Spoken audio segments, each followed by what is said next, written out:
What's up, Gemmers? Graded Gems here. I've got second part of this PSA return. I actually realized that I have another box. So I actually got like quite a few things back recently. I've just had zero time whatsoever to do any videos, do anything at all. I'm in the process of maybe looking for a new home. So, you know, first time home buyers, it's not an easy experience from what I've heard. But still excited nonetheless, but definitely not enough time to make these videos, post things. So I'm gonna try to put, I think this is, there's like two boxes here. I think this is the second part of the first box, and then this is like half of one of them from another video, or from another like order. So I'm gonna try to go through this quick, that way you guys get to see everything I got back. So yeah, this is the remainder from that first one, or from my last video. So I'm doing these back to back. So we had a grader who's harsh on LOB, but pretty good on Metal Raiders. So maybe we have some more Metal Raiders things, I'm not sure. So let's get it started. We got a alright, LOB Near Mint 7 Dark Hole. Okay, just as I thought. This is the second part of that first one, I'm pretty sure. Yeah, Near Mint 7. We have a Gem Mint 10, look at that! Gem Mint 10 Metal Raider Super Rare, Suijin. Awesome, that's funny. That's a good card to get a Gem Mint 10 in, definitely, for Super Rare. We have a Near Mint 7 on the Karibo. Oh, that's unfortunate. I would really love a Gem Mint 10 on a Karibo. Such a cute little guy. Also it's unfortunate it wasn't made as an ultra rare. Like, it makes sense as a super rare, but I kind of wish it was an ultra rare. It would make it much more valuable. It's nice seeing these iconic cards as valuable cards, rather than what, like 7 Tools of the Bandit from Metal Raiders. We've got a nice Gem Mint 10 Kazajin. Oh, I wonder if we have a Sanga of Thunder. I didn't forget this time what that third one was. We already got to 2, so let's keep it going. We have a Gem Mint 10 Magician of Faith, and this is the hot rare of the set by far. I don't see many other rares from Metal Raiders selling, but I had sold one of these for, I think it was $97, which is pretty insane by auction on eBay. So, and you know, the buyer paid, so it's definitely a hot commodity. So what else we have? We have a Mint 9 Mage Power, first edition. Oh, that's unfortunate. I would have loved to see this as a Gem Mint 10. That's alright. And this is a creepy looking photo. They're definitely summoning the great powers from the Shadow Realm to give your monsters more attack power. So we have a Mint 9 Solemn Judgment, another religious card, I guess you could say. This is I think it's faded. Yeah, it looks like it's faded. Some of them are definitely more faded than this. It's cool that Metal Raiders has like faded cards, along with, I guess, LOB having their wavy cards. What else we got? We have oh my goodness, another Gem Mint 10 Torrential Tribute. That is sweet. Now I own 2 of these, so that is really awesome. I have no idea what these are worth, to be honest. I'm not sure. I think Labyrinth of Nightmare either has just the waxing at the back, or it also has centering issues. So it might be a little bit more of a pricey card, depending on how hard it is to grade. I'll have to check the pop report later. We have a Mint 9 Lava Golem. Okay, that's too bad. Getting these secret rares in Gem Mint 10 would be really awesome. I don't know if you guys noticed, like, there's a guy in the middle there just being tormented by this golem. Like, when I think of golems, I think of like rocks. So when I was younger, I never really understood this. I guess even now I don't really get it. But it was a very strong card back in the day.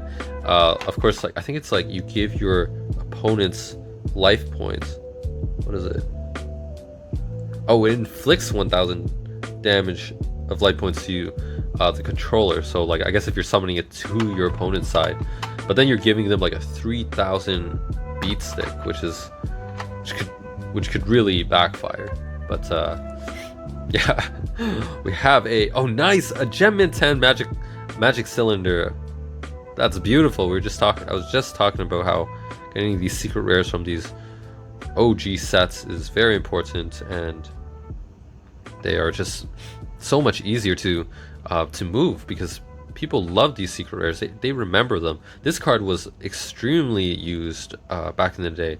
It's nice that like a lot of the secret rares, I guess Konami has been quite consistent with that, using you know, their top rarity well. I know there are certain sets that like they dropped the ball on, where their secret rares were definitely not the prettiest card or even iconic or anything really. But yeah, they did a good job on lawn, I guess. We have a, oh nice, a Gem Mint 10 Queen's Knight. I know all you ultimate rare collectors, I bet you want this. This girl is probably worth quite a bit because ultimate rares are not easy to grade, not easy to pull. They have, I think ghost rares are a little bit harder to pull, as it's 1 in 300 packs for ghost rares. For ultimate rares though, you get I think around 2 per box, maybe 3 sometimes. I think that's where, if it was only 2 per box, it would be really difficult to pull a certain ultimate rare, because when you think of it, I think, let's say like take example Elemental Energy, it's probably got like 8 to 10 ultimate rares.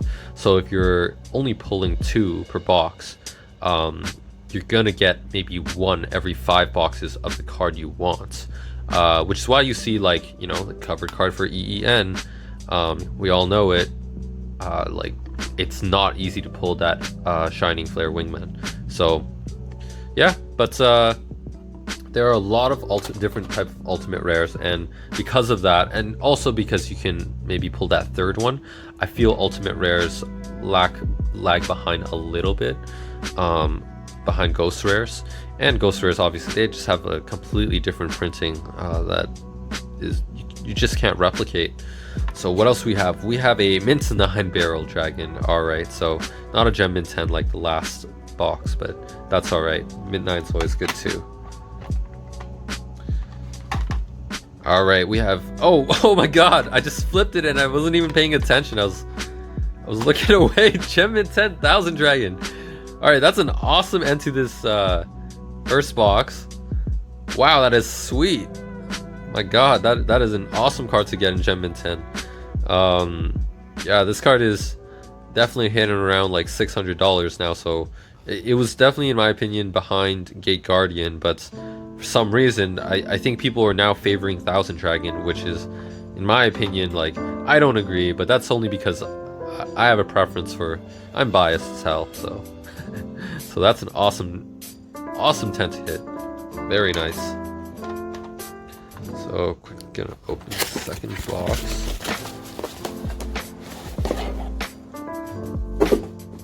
Oh, it's weird, they didn't put any they only put bubble mail in that one, or bubble wrap. Maybe they ran out of the weird foam thing they use to package your cards. I don't know if you guys know what I'm talking about. Talking about this stuff. Alright, let's start. This is, I guess, box, or from a different submission. So, oh no, see a little dot there. I'm not sure if like I want it to be on the card or not. Like, I'm just hoping all these cards don't have it.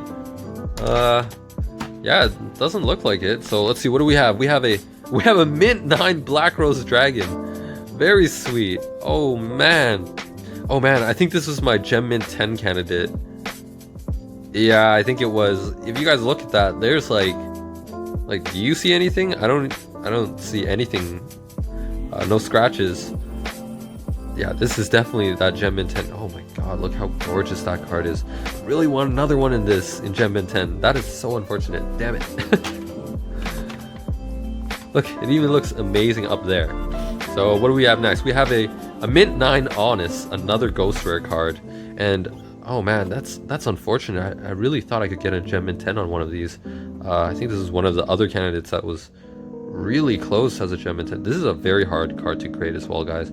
There are not many ghost rare, honest, and even fewer. Like the set it comes from is Light of Destruction. That set is that I sold my box for $2,000. It was a very quick and easy sale. I needed the money at the time. Well, I'm saving up now for a down payment for a house. But anyways, this is definitely one of those sets that from the I don't even know if it's 5Ds or GX. It's kind of confusing. I think it's 5Ds, but it's one of those sets that are really hard to come by for sealed product, and also very difficult to come by for the raw cards.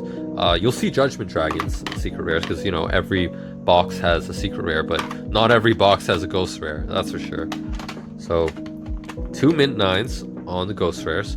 I know I sent a few more in recently, so maybe I'll get those back in the mail soon. We have a mint 9, another Dark Paladin corrected art.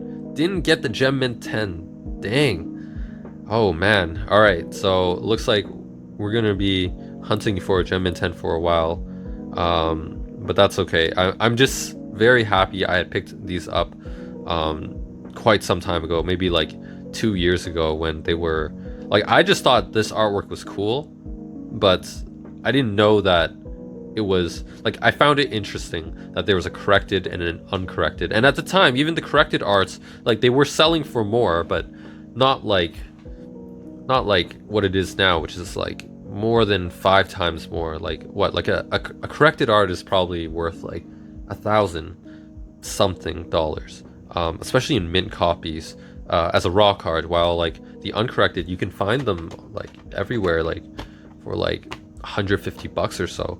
So yeah, quite a big price difference when you think about it, even more so when you're talking about graded gem mint 10s. So what do we have next? We have a near mint to mint 8 Dark Magician Girl. So that is unfortunate. I would have loved this as a 10.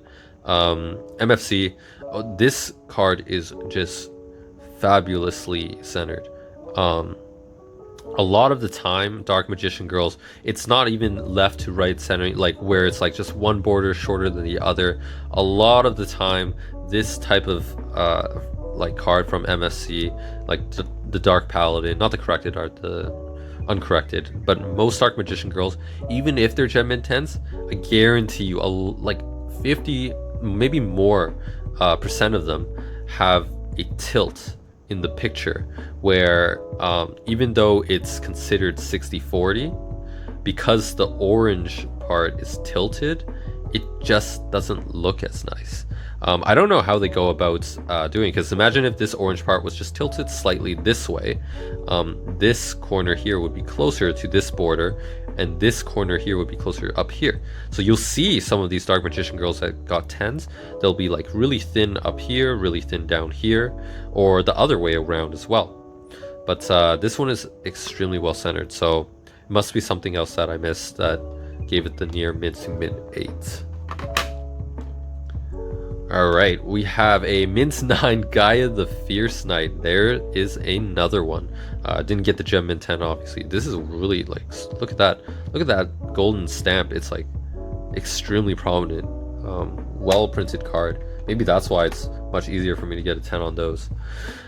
We have near mint to mint 8, right arm of the Forbidden One. That's unfortunate. These LOB cards are definitely very clean. I had bought them all from one collection, and I really thought a good chunk of them had a solid chance of getting gem mint 10s. But just like last video, I'm really thinking that getting LOB first edition cards in gem mint 10 will just be a continuous struggle at this point. Like, it was hard before because LOB isn't the best set, like the best printed set ever. It's not bad, but now when you're working against PSA's reluctancy to give 10s on like high-end LOB cards, it's just gonna be extremely difficult. We have a near mint to mint 8 Imperial Order from Pharaoh Servant.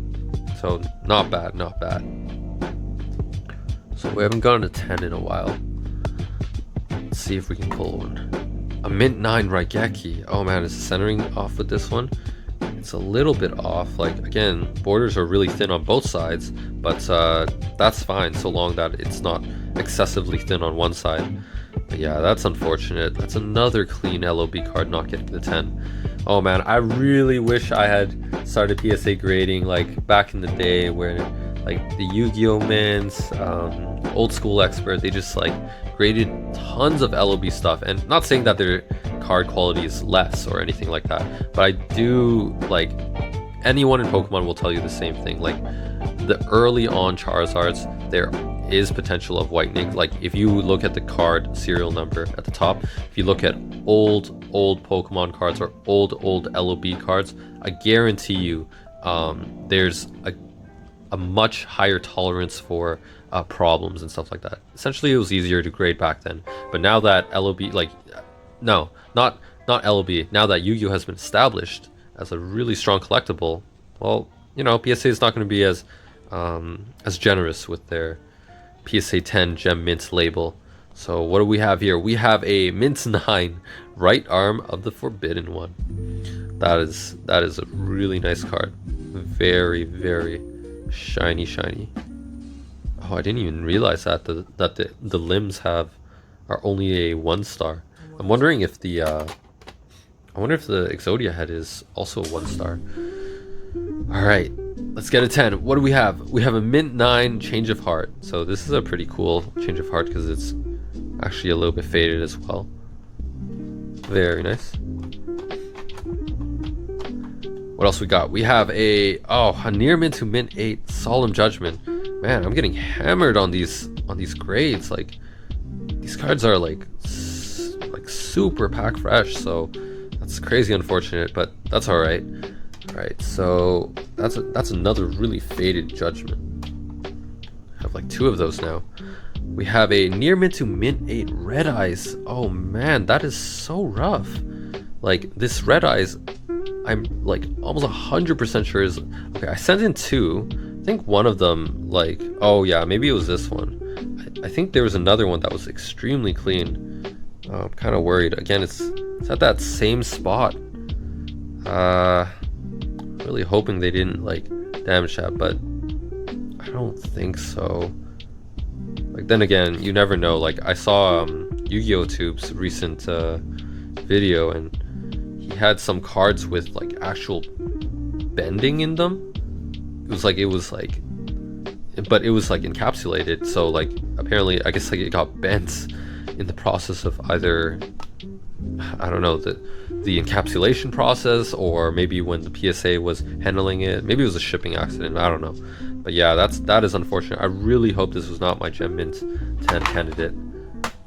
So what else we got? We have another Mint 9 on the LOB stuff. Okay, this one deserves a 9. I see a little bit of whitening there, so I'm cool with that. Actually, surprising, like the whitening on the front on this, it's way more obvious than this one. So would have much rather, of course, had the Red Eyes in Mint 9, but you cannot choose. 2 more cards left. Mint 9 Dark Magician from Starter Deck Yugi. Oh man, we had a really hard grader this time. Oh no, this also definitely deserves it. I don't remember that one. Wait, is that? Oh man, that looks really new. Usually you can kind of tell when damage to a card is like new or not based on the cardboard. Like, as a card, if a card is like got some edge wear and it's been some time, it's not as perfectly white as this color white, I mean. Hopefully you guys understand what I mean. Like, it'll be a little bit more darker, but man, I definitely don't remember that being there. That is definitely concerning. I do take videos of like my subs before I send them in, so maybe I'll look at that, because that's super obvious and doesn't look old at all, that damage. All right, so we've got one last chance at a Gem Mint 10, guys. Let's see what we get. Oh, we got a Mint 9 on the Legendary Fisherman. Too bad. but again, well centered, and I'm thinking a lot of these cards are definite like candidates to resub. Obviously not the ones that are damaged, but yeah, we didn't do too well. Been really awesome if one of those ghost rares got a gem mint 10 status, but that's okay. So quickly go through what we have. We have 1000 Dragon gem mint 10 first edition, so that's a great hit. Queen's Knight gem mint 10 ultimate rare first edition. We've got a Magic Cylinder first edition. Torrential Tribute. Magician of Faith. I think this is the only non-holo I sent in this batch. We got a Kazajan, and last one is Suijin. So thank you very much for watching, guys. It's been a pleasure as usual. Check me out on Instagram and leave me a comment. What do you guys think? Do you think that maybe I messed up? I'm sure some of these cards were like not 10 quality for sure, but I know some of those legs, I guess those limbs, I didn't really see any problems with them except for the one leg. So those limbs, they just gave it a 9, but I don't think they damaged it. I'll have to look at it later. But that starter deck, Dark Magician, and I think there was another one, I don't remember what it was, that I'm a little bit concerned about, because I do remember those being very, very clean. But anyways, thank you very much for watching, guys. This has been Graded Gems. Peace out.